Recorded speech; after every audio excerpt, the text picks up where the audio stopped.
Welcome back to a new video. Today I'm going to be breaking down this dark, mysterious Eli sostre kind of beat. I'm also going to show you guys an outro I did, and I'm going to go a bit more in depth into the music theory behind it and how you can create that dark, mysterious vibe.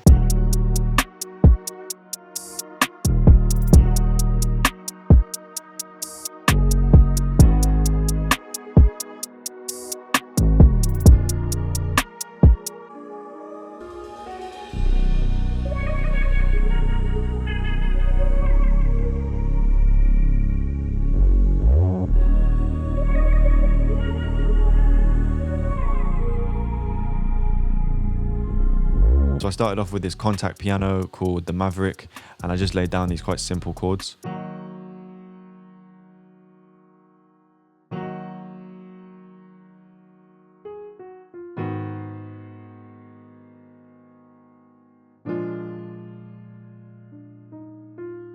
So the key we're using is D sharp harmonic minor.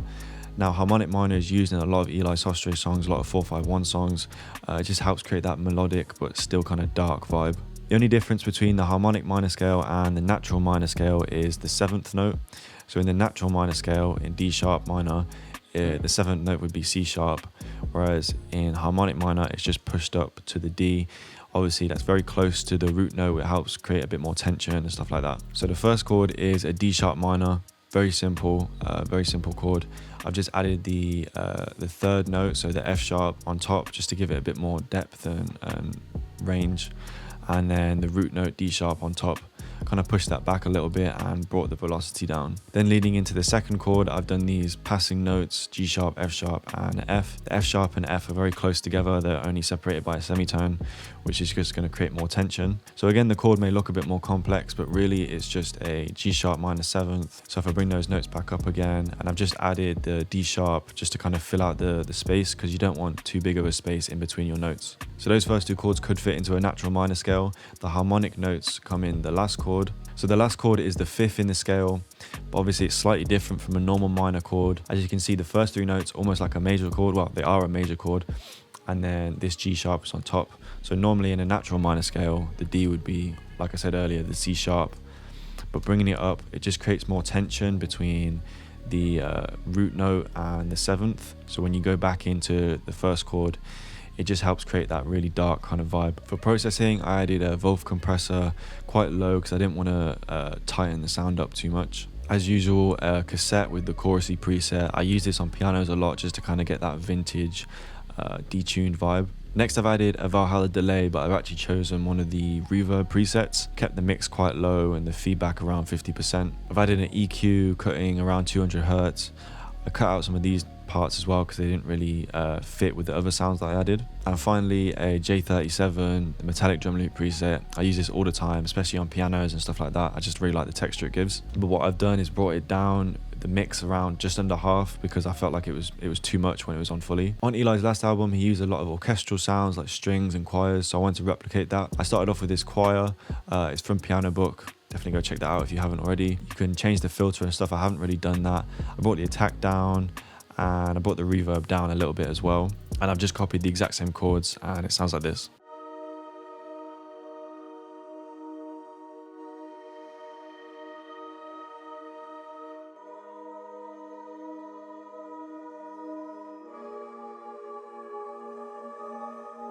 So I automated some of the effects on this. What you heard there is pretty dry, but for the verses I added a EQ, cutting some lows out, a shaper box to make it pulse, and a good Hertz low-high, the bandpass preset around 500 Hertz, brought the mix down to about half, and yeah, it sounds like this.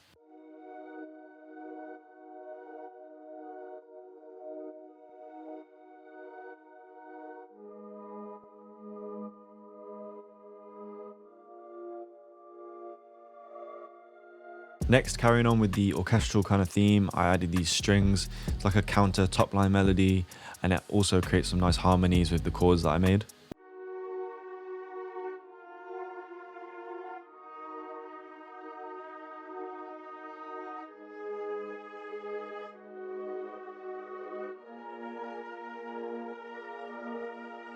That literally just has an EQ on to cut some lows out, and I also boosted the highs because I wanted it to stand out a bit more within the mix. I didn't want to add too many instruments because obviously the vocals still need to be added from the artist.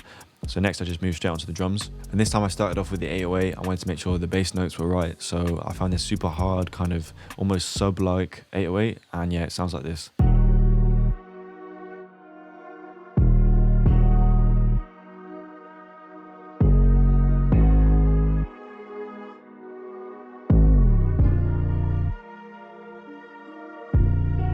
Soriano's drums are a big part of Eli's sound, and I feel like he likes to use long, heavy 808s rather than shorter ones that are kind of more popular nowadays. After that, I added a very, very simple hi-hat, just taking out a few notes here and there, but pretty much straight two-step pattern.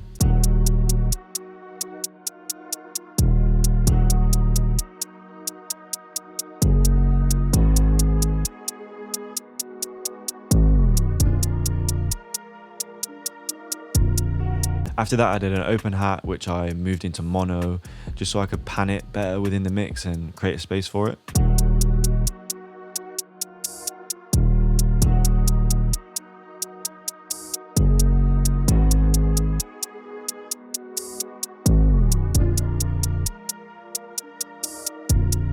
After that, I added a perk in the 8th bar just to give it some ear candy. When you use melodic tonal perks, make sure that you tune it and so it fits within the key of the beat. Next is probably my favorite part, which is the kick. I found a super hard hitting one from the new BWB kit.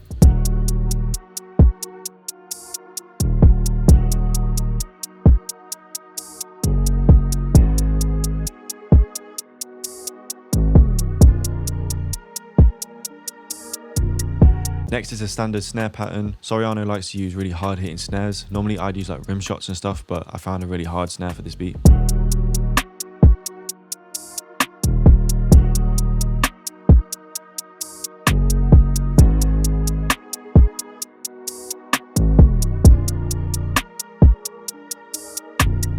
Then the final drum element is this hi-hat roll.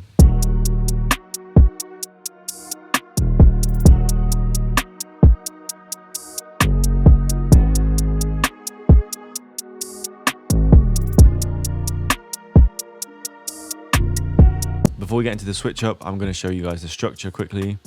So it starts off with the unfiltered choir, then the piano and the strings come in. I've done a little riser here, which I'll show you in a second, and then all the drums come in, and the automation for the shaper box and the filter comes in.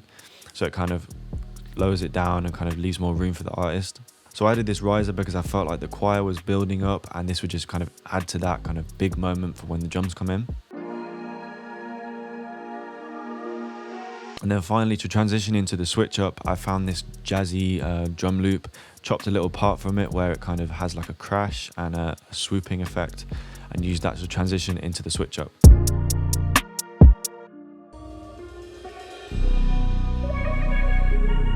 For the second half, I used the same choir, but I switched up the chords to completely change the vibe. In the first half, I only used minor chords, which created a really dark vibe. For the second half, I wanted to use some major chords and switch it up a bit and just make it a bit more melodic. The first chord is a B major 7th. It's got no inversions. It's exactly how it is. This is the 6th chord in the key. Then moving on to a C major chord, again, very simple. This is the 7th chord in the key. Then a D sharp minor 7th, which is the root chord of the key, the number 1 chord. And then this is, if I bring this down, is the 5th chord in the key, an A sharp minor 7th. Just brought the A sharp up to kind of create more tension between these two notes, and then it kind of transitions back into the first chord. Eli's last album had lots of electric guitar on it, so I wanted to add some for the outro. So I went out to Splice and found this lead. It's just a counter melody. Then I time stretched it and put it in the right key.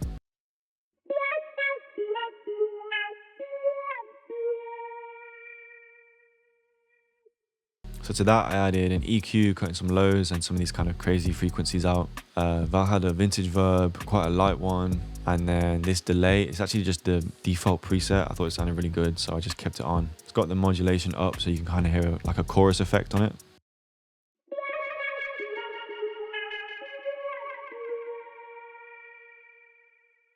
Next, I've added a synth bass, just following the bass notes, and I've added these glides just to kind of give a bit of variation.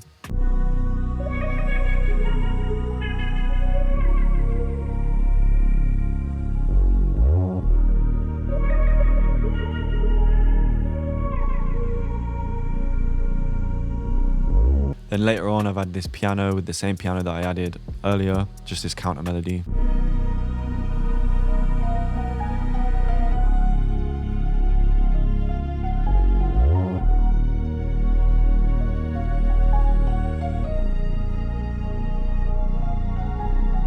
And finally, some more strings. One's a violin and one's a cello. One's pan to the left and one's pan to the right, so it just helps bring that really wide, big sound.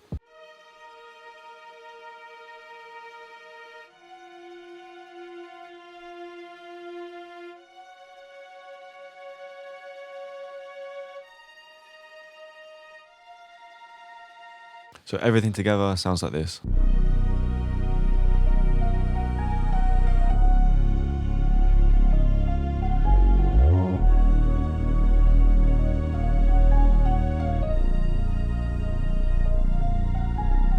Okay, that's today's video. I hope you guys enjoyed. If you did, don't forget to leave a like and a comment. Let me know what you want to see next, and I'll see you in the next one.